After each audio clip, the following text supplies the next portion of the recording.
Hi, my name is Josie, and today I wanted to talk about Spider-Man No Way Home and why I think it is truly a crazy achievement in filmmaking.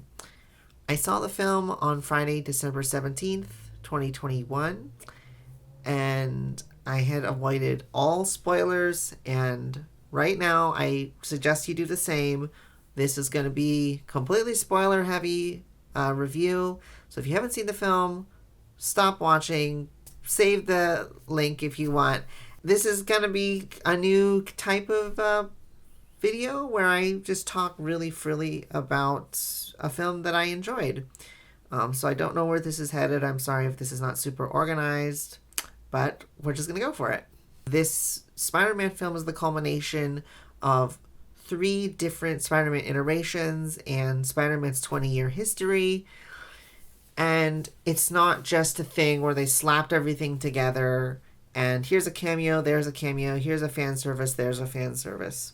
What they've done is they have built a hierarchy so they know who's at the top, most important, which is Tom Holland. And they have supporting characters and villains and so on and so forth. They know their priorities.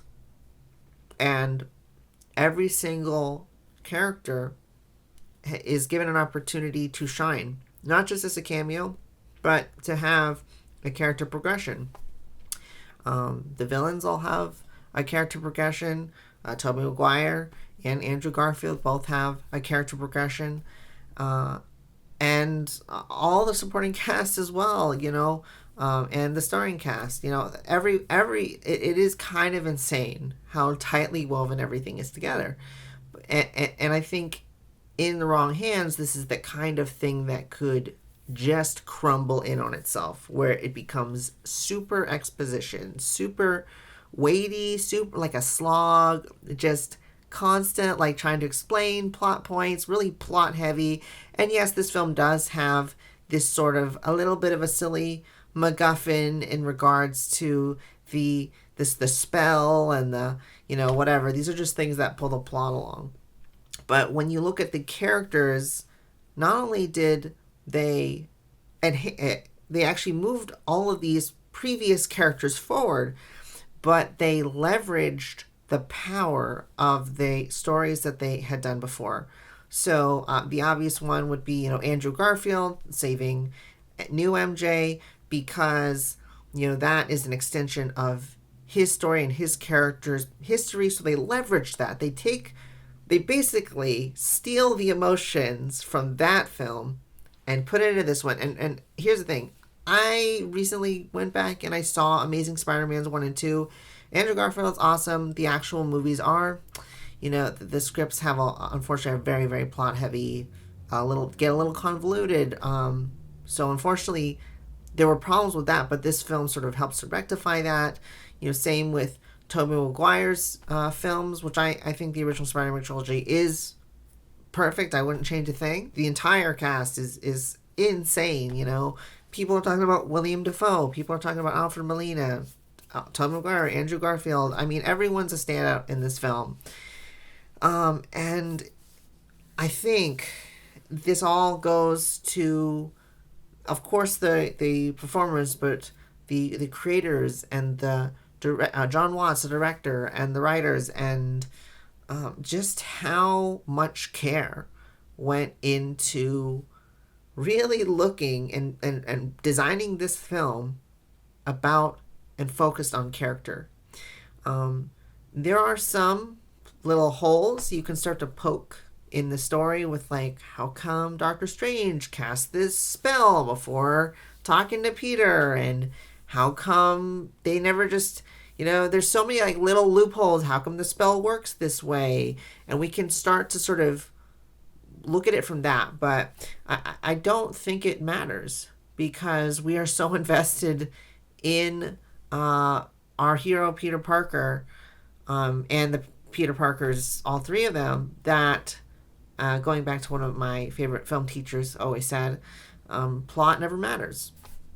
Plot is just a vehicle to take us to push this character through this journey that they have to take. If we don't move the plot along, if we don't get past a lot of this stuff, we won't have time to talk about all these other characters and all their arcs and all of these character beats. Like, we need that time to get to introducing the villains, to get to bringing in the other Spider-Man, to get all, we need that time. And then there's so many other, like, emotional beats throughout the film, major, points regarding, MJ and Ned, and regarding Aunt May. But I think what's crazy for me is when I went home and I went to bed after seeing the film, I was laying awake, and the one thing that was stuck in my head was that Tom Holland's Spider-Man, the movie ends with him choosing to be responsible, choosing to be Spider-Man, and being willing to let go of his two best friends, MJ and Ned, because he cares about them, but he cares about his responsibility so much that he's willing to make the absolute ultimate sacrifice. And it's that bittersweet ending that I think really, really grounds the character, grounds the series. Like, we just took this crazy, huge, fantastical journey, and the thing that I could not get out of my head was the fact that this film leads up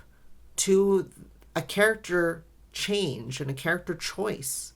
And Amy Pascal, in some interviews, alluded to this choice, that this is a choice that they've never been able to make, let Spider-Man have. And I think it absolutely worked, and I think it's really powerful. I think the whole film, having the through line of Tom Holland's character and never losing sight of that, I think is what grounds this whole film. And like I said, there's so many other team up films, crossover films that don't have that kind of focus. So I think that's a real credit to John Watts, to the writers, creators, all the people who worked on this, and especially to Kevin Feige and Amy Pascal.